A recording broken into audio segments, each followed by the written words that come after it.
Posso começar? Bom, gente, boa tarde a todos. A gente vai dar início, em tese, à terceira palestra do dia. Eu acho que esse horário ficou reservado para a gente discutir temas relacionados à pandemia. E hoje, quem está aqui com a gente é o Dr. Ives Thiago da Silva. Ele faz pós-doutorado no Departamento de Farmacologia do Instituto de Ciências Biomédicas da USP. E ele vai falar um pouquinho do modelo Zebrafish para o diagnóstico da Covid-19. Na hora que você quiser, pode começar. Olá, boa tarde a todos. É tão difícil assim não ver a carinha das pessoas. Eu tinha conversado com a comissão, vocês podem interromper no meio da apresentação, tudo tranquilo. Pode também mandar perguntas no chat. Eu estou acompanhando aqui também o chat do YouTube. Se alguém tiver alguma dúvida, pode perguntar que eu tento responder. Eu acho que fica mais fácil da gente conversar, fazer mais uma linha de conversa do que propriamente dito uma apresentação, um seminário. Acho que fica mais legal. Desculpa um pouco também, pessoal, eu estou um pouco resfriado. Não é Covid, tá? Já testei ontem. Vocês estão me ouvindo, pessoal? Tá tudo certo? Tá dando para ouvir perfeitamente? Sim? Não? Sim. Tranquilo. Ok. Muito obrigado, Enzo. Então, primeiramente, agradecer mais uma vez a comissão organizadora pelo convite. Meu nome é Ives, então já me apresentaram. Eu faço pós-doutorado no ICB, no Departamento de Farmacologia. Sou médico veterinário, tenho mestrado e doutorado pela Unesp de Jaboticabal. Hoje, eu não sei aqui no grupo, aqui nesse seminário, quem já ouviu falar do Zebrafish? Então, assim, vamos conversando, se alguém tiver alguma ideia. Quando a gente fala Zebrafish, a primeira vez também, como falar o Zebrafish para mim, eu fiquei imaginando uma zebra tendo uma zebra cruzando com um peixe e gerasse um peixinho listrado. Então, mas várias brincadeiras assim, tantas revistas científicas também brincam. Tem uma revista lá conhecida que fez algumas sátiras. Zebrafish, Science ou Sushi? A Cells também brincou um tempo atrás, em 2013. Usando o Zebrafish, podemos ter um homem mais forte, um homem melhor.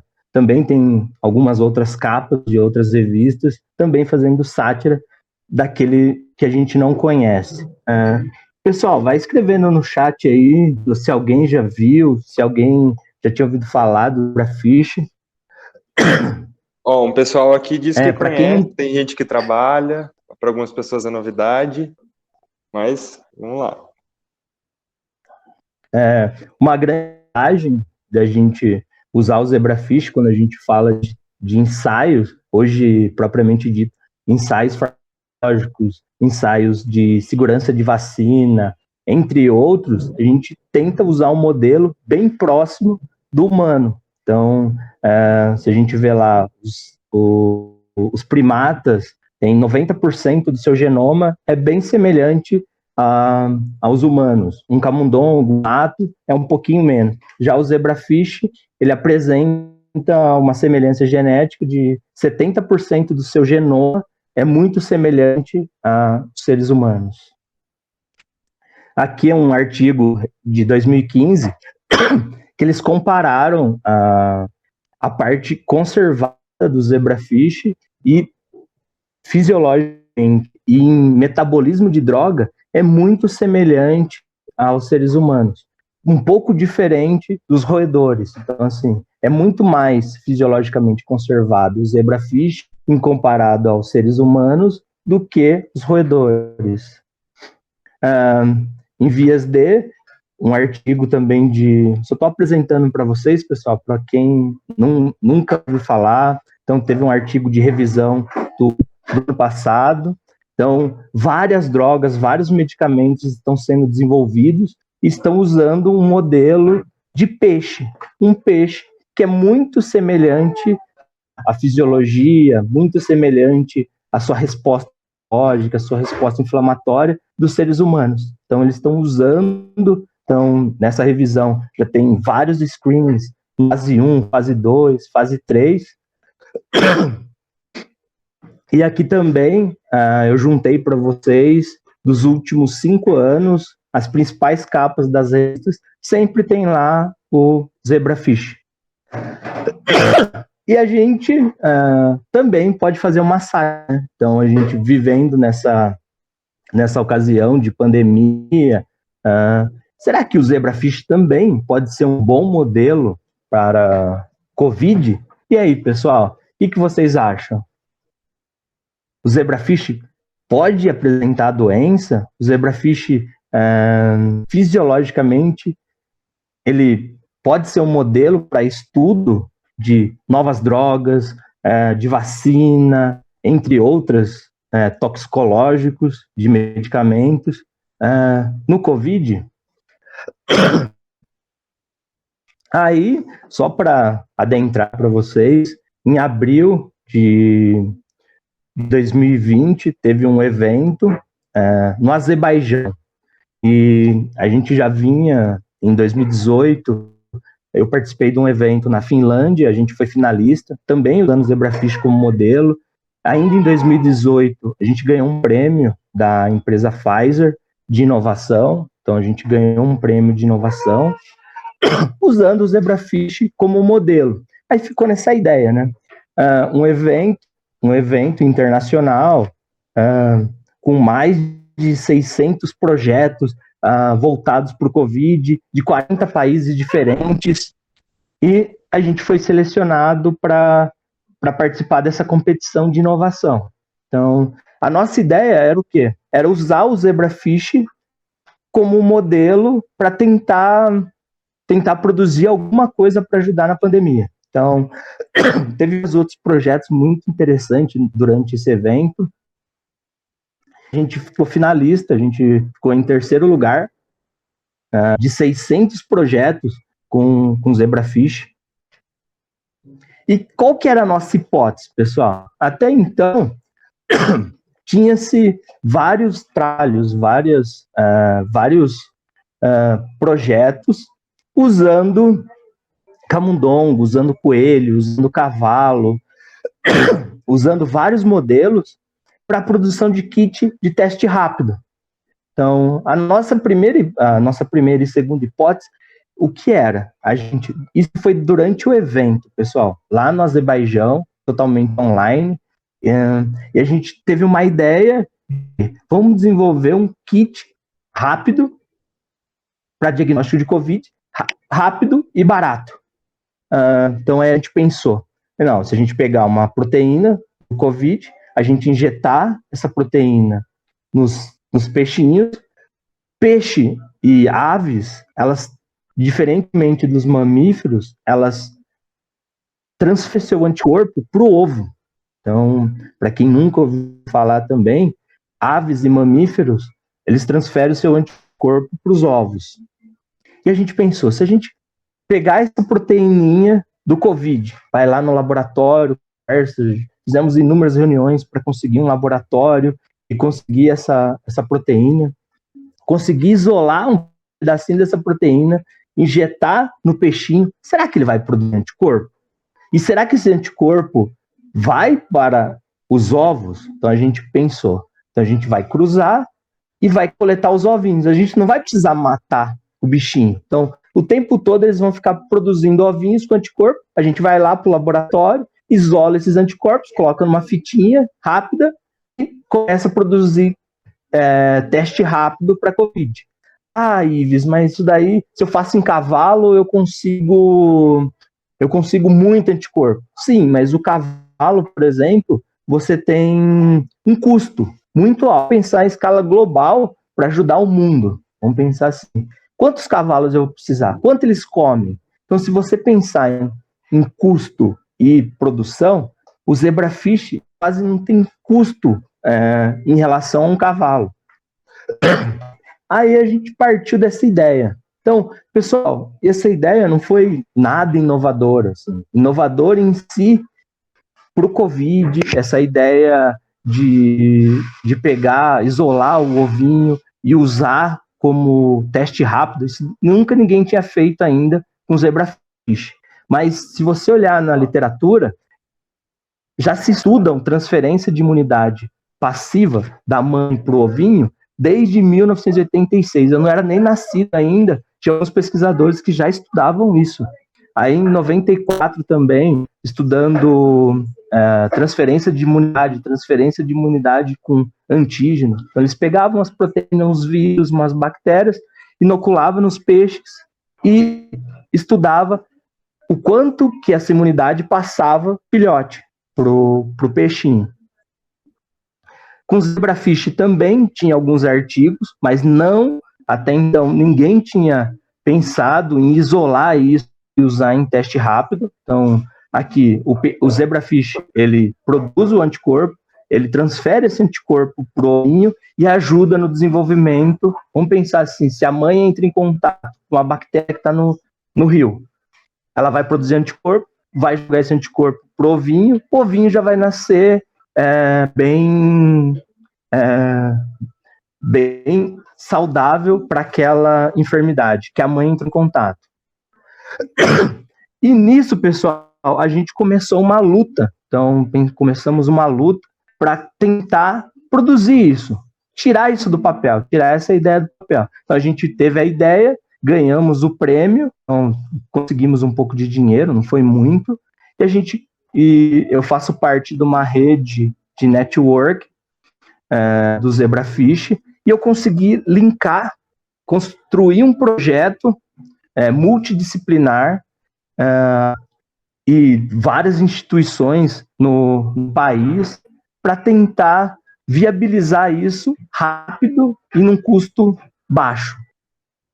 Primeiramente, a gente não saiu aplicando, foi lá, pegou o vírus, tudo na loucura. Não, a gente passou por uma comissão de ética, então a gente fez tudo dentro dos conformes. Tudo que vocês pensarem assim, como que vai usar o zebrafish para o Covid? A gente pensou em tudo que poderia dar de errado, que as pessoas iam falar.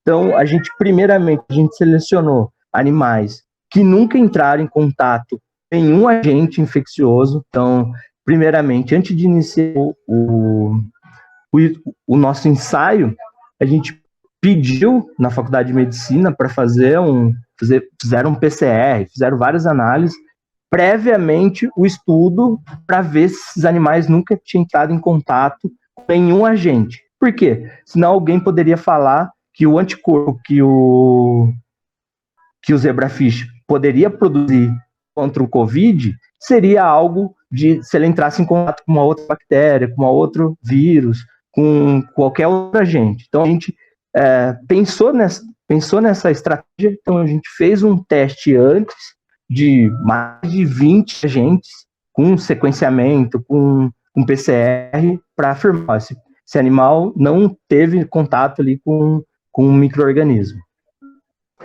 Aí saiu. E agora? Como que a gente faz para conseguir o Covid? Então a gente começou a procurar na internet. Eu vi que tinha um no Rio de Janeiro que estava trabalhando com Covid. Eu entrei, mandei e-mail, o pessoal lá da Fiocruz respondeu.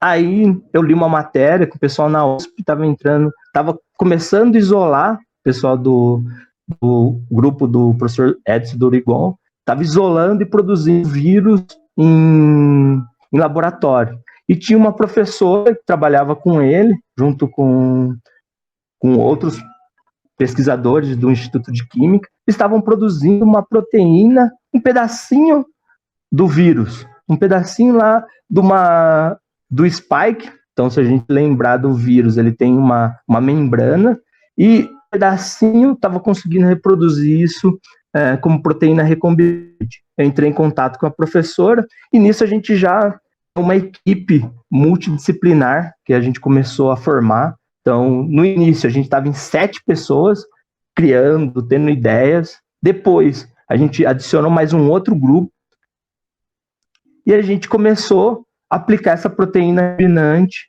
do vírus no peixinho. Então, se eu penso lá um camundongo, vamos produzir uma proteína recombinante. É muito caro, pessoal, produzir proteína recombinante. Agora, se eu penso produzir uma proteína recombinante com um peixinho que tem 5 centímetros, eu consigo fazer megas experimentos com um custo bem baixinho.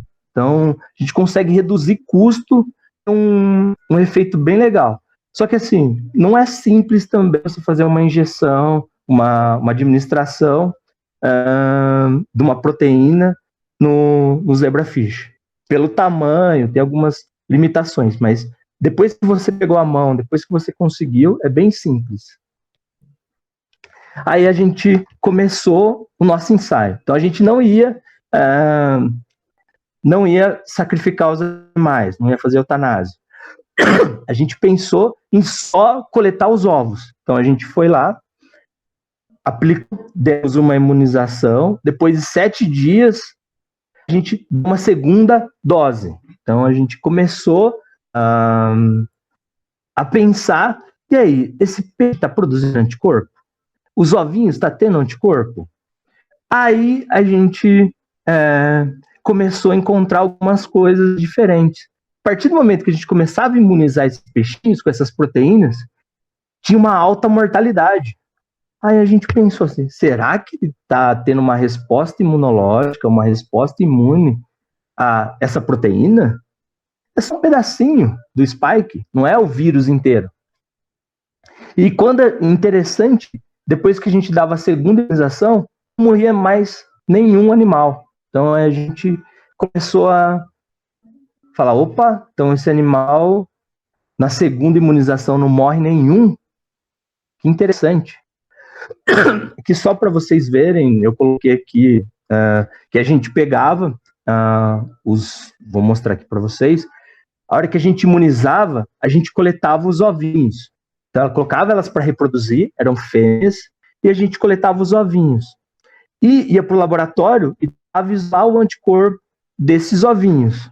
Aqui, mostrando para vocês os géis. Então, a gente fez por gel de eletroforese, e a gente começou a observar que plasma, a partir do momento que a gente injetava essa proteína recombinante do COVID, aumentava a concentração de IgM.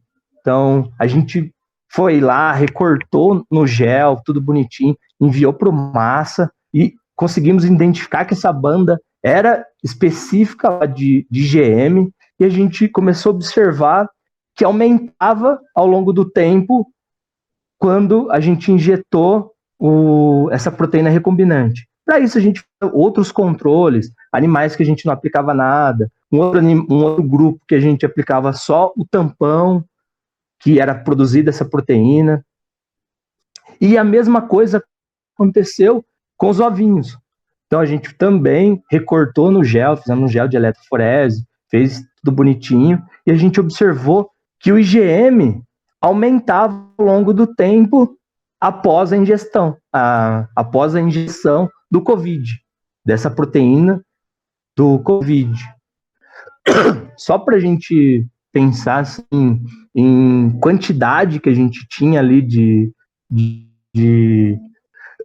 IgM, então pensando em peixes no geral, peixe produz pouco IgM, então, mas isso tem uma relação com o tamanho. Então, normalmente a gente fez um cálculo para a gente conseguir estimar quantos ovinhos a gente ia produzir para ter uma quantidade de teste rápido. Então a gente pensou lá, um salmão tem 1 quilo, produz 1 miligrama por ml. O zebrafish tem 0,005 e produz isso. E a gente pegou um padrão de IgM humano que era 5 miligramas. Então a gente chegou numa conta que a gente precisaria de no mínimo, 1 a 2 fêmeas para conseguir uma quantidade suficiente para produzir um kit de diagnóstico do Covid.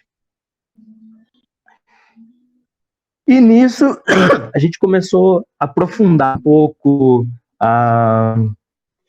os nossos ensaios e começou a entender qual era essa semelhança do IgM, do zebrafish com o IgM humano. Então, tinha uma certa semelhança. E nisso, lembra que eu comentei lá no começo que esses peixinhos, na hora que a gente aplicava essa proteína recombinante,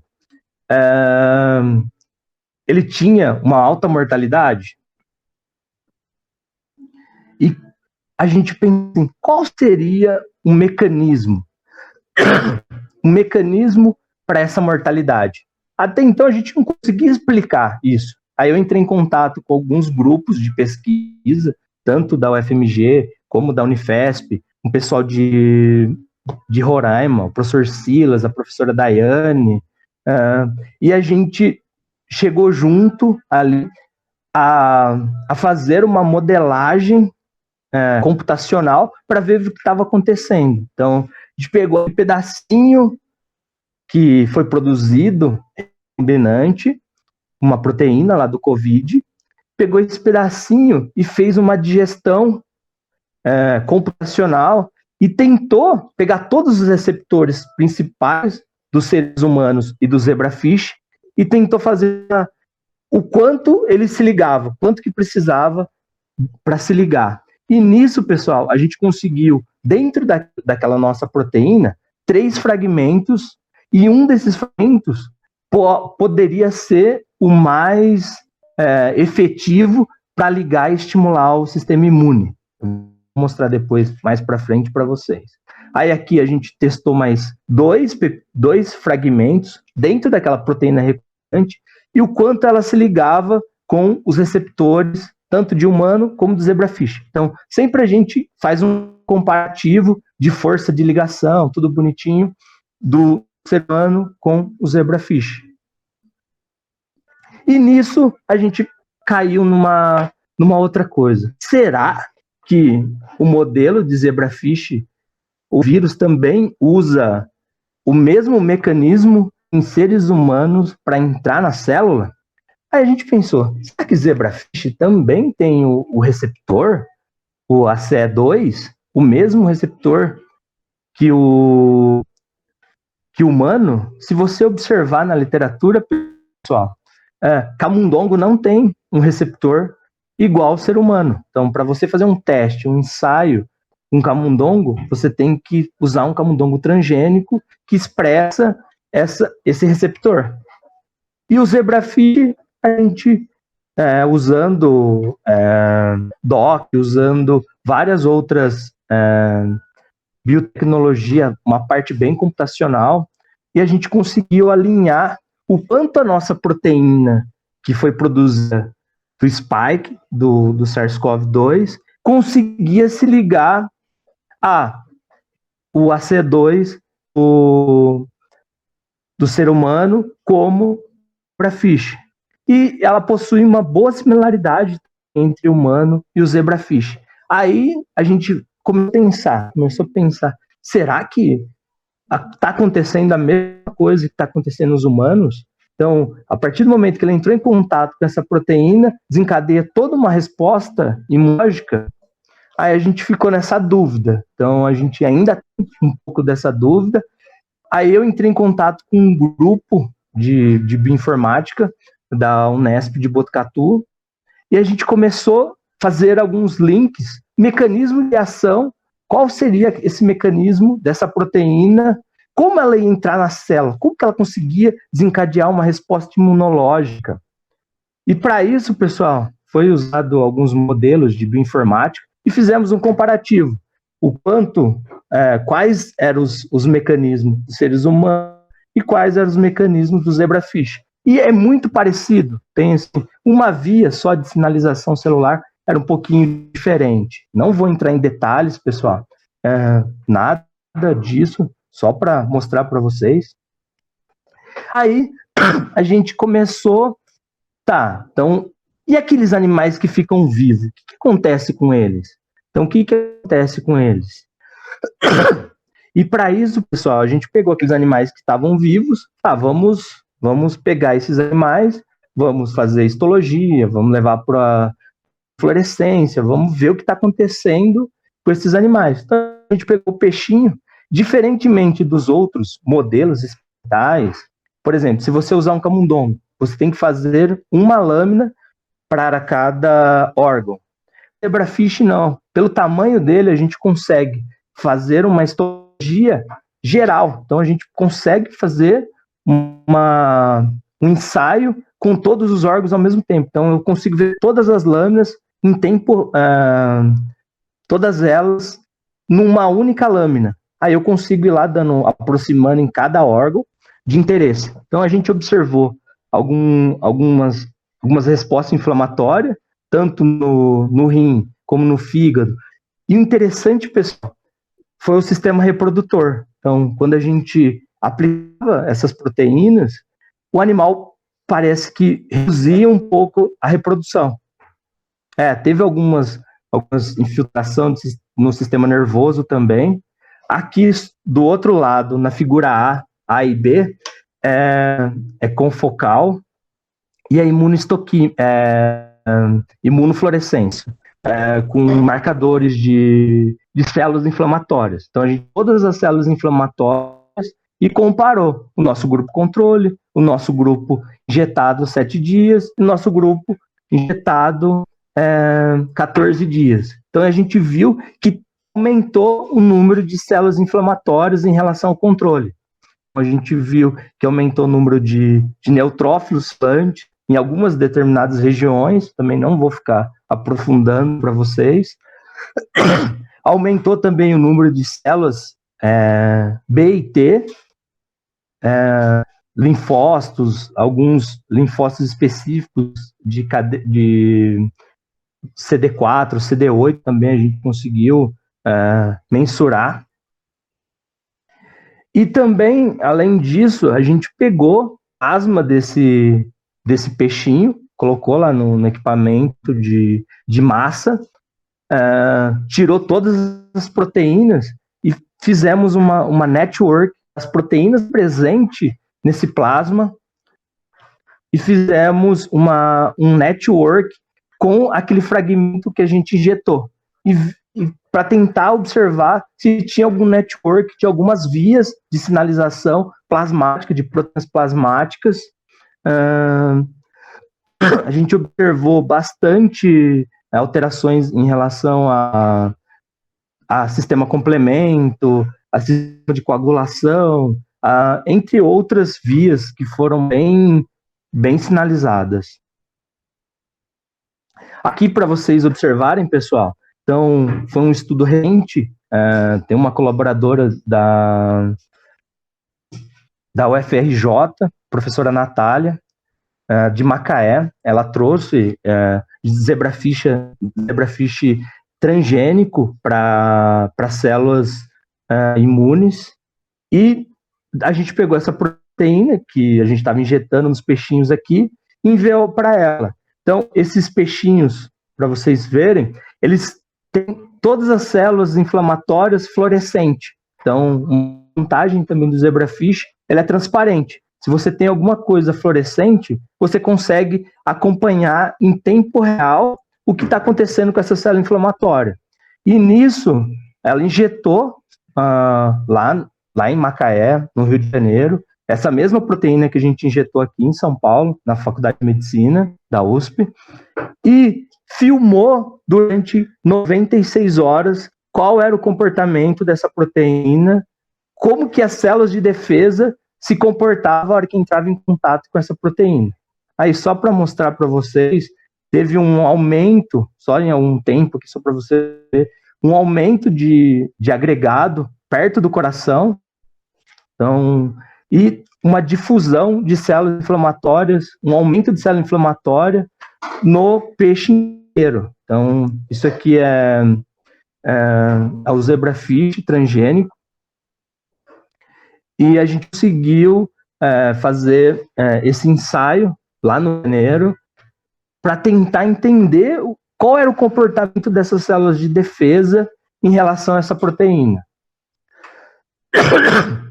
Todos esses resultados que eu apresentei para vocês está disponível já na literatura, já está em pré-print, e a gente conseguiu submeter um artigo recente na revista Nature, mostrando como que tudo que a gente fez, tudo que eu mostrei para vocês aí, desde a produção do anticorpo e essas reações adversas, essas reações inflamatórias, para um futuro candidato à vacina, que seria essa proteína recombinante. Queria agradecer, eu acho que ainda tenho tempo, tem mais 10 minutos ainda, então podemos conversar bastante. Queria agradecer ao laboratório, o Lar Farmar, minha nova casa, agradecer a professora Letícia, e está aqui meu e-mail, charliesilva@hotmail.com. Se alguém tiver interesse, quiser entrar em contato, se tiver alguma dúvida. Além disso, a gente tem trabalhado com outros modelos lá no laboratório da professora Letícia, com toxicologia de substâncias de origem marinha, tanto in vitro, como uma parceria que a professora tem em Portugal, que faz uma parte em vivo. E se quem tiver alguma dúvida, estou por aí. É bem diferente de falar assim, não ver a carinha de ninguém. Eu só consigo ver de 2 pessoas balançando assim. Muito obrigado. Ives, tem uma pergunta no chat que é da Aimee, e ela está perguntando como que é feita a coleta para utilizar no PCR. A coleta, calma. Como é feita a coleta para utilizar o PCR?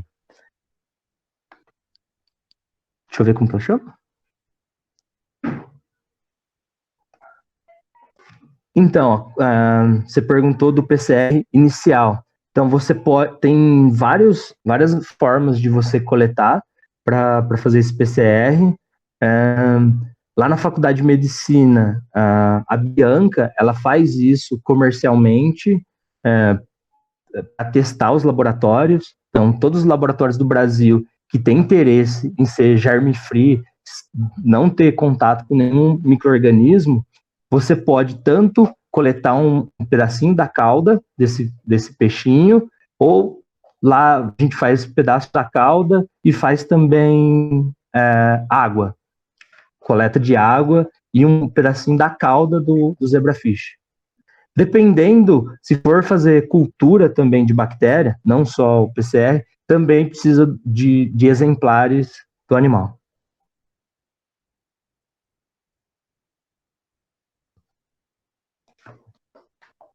Beleza, muito obrigado. E tem uma outra pergunta da Juliana Toledo, e ela está perguntando se essas análises elas foram feitas em colaboração com vários laboratórios ou se ela é feita todo no laboratório de vocês, né?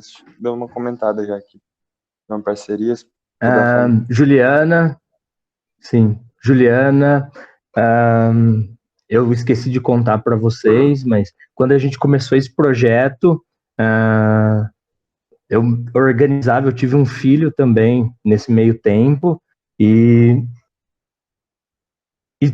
dentro da maternidade eu ia conversando com colaboradores. Então, assim, foram mais de 50 laboratórios diferentes no Brasil e um fora do Brasil, na Noruega, que também ajudou a executar todos esses experimentos. Então, a gente teve parceria com vários laboratórios da UFMG, vários laboratórios da USP, da Faculdade de Medicina, do pessoal do Fernando e do Tiago Cunha, em Ribeirão.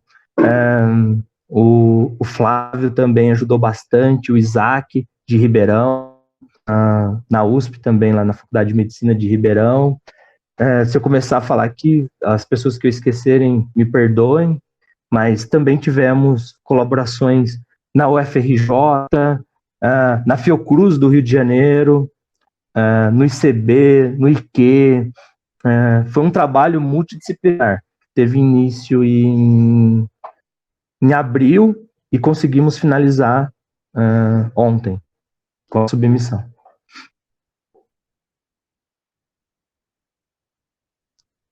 Tem mais umas duas perguntas, Ana Luísa, uma outra...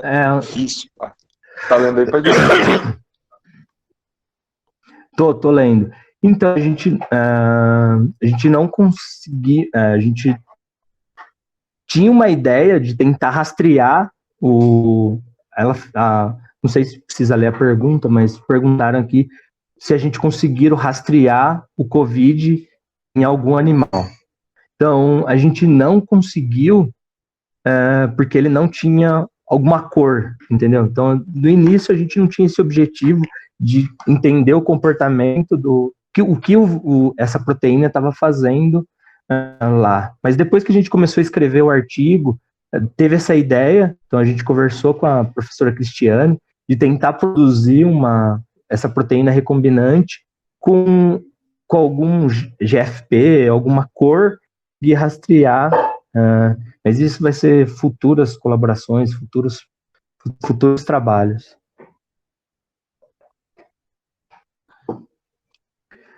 Tem uma outra pergunta aqui da Ana Luísa.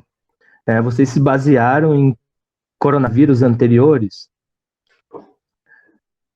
Não, a gente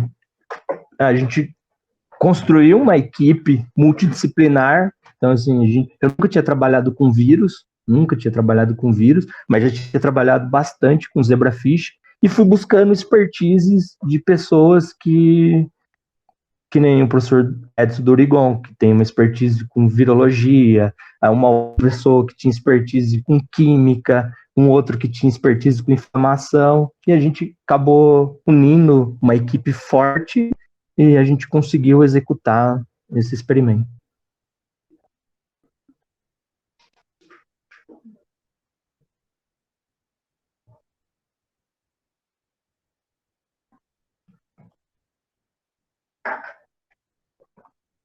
Eu tenho uma dúvida agora também. Vocês chegaram a trabalhar ou fazer algum experimento com a parte de cristalografia para determinação dessas estruturas,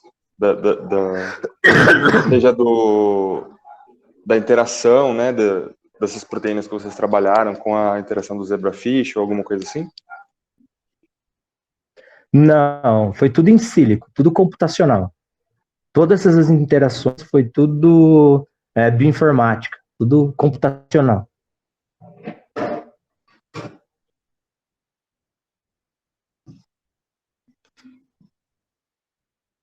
Pessoal, se vocês tiverem mais perguntas, podem mandar, tanto no chat do YouTube, tanto quanto no Telegram, que a gente também está recebendo aqui. A gente tem mais de 3 minutinhos.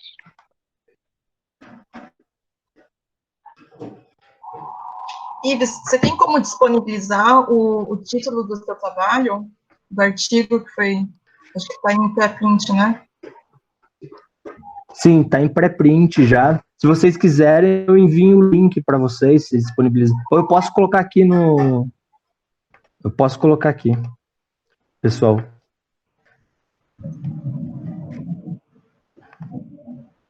Eu coloco aqui no chat. Tá, obrigada.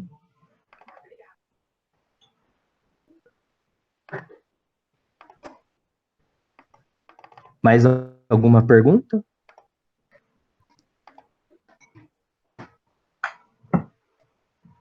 Tem mais uma pergunta? Não sei. Por enquanto, ainda ninguém mandou nada.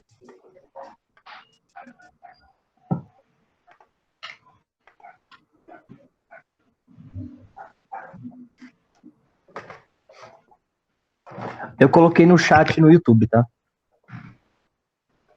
Tá bom, eu vou colocar no Telegram também, para caso alguém tenha interesse por lá. Aviso o pessoal, fala que ainda demora 48 horas para ficar disponível. Já tem o depósito do pré-print, eu tenho o PDF aqui. Se alguém quiser, também pode me escrever o e-mail, eu envio na íntegra, tudo bem? Mas demora ainda 48 horas para ter o o link disponível para você colocar no Google e conseguir checar ainda o pré-print.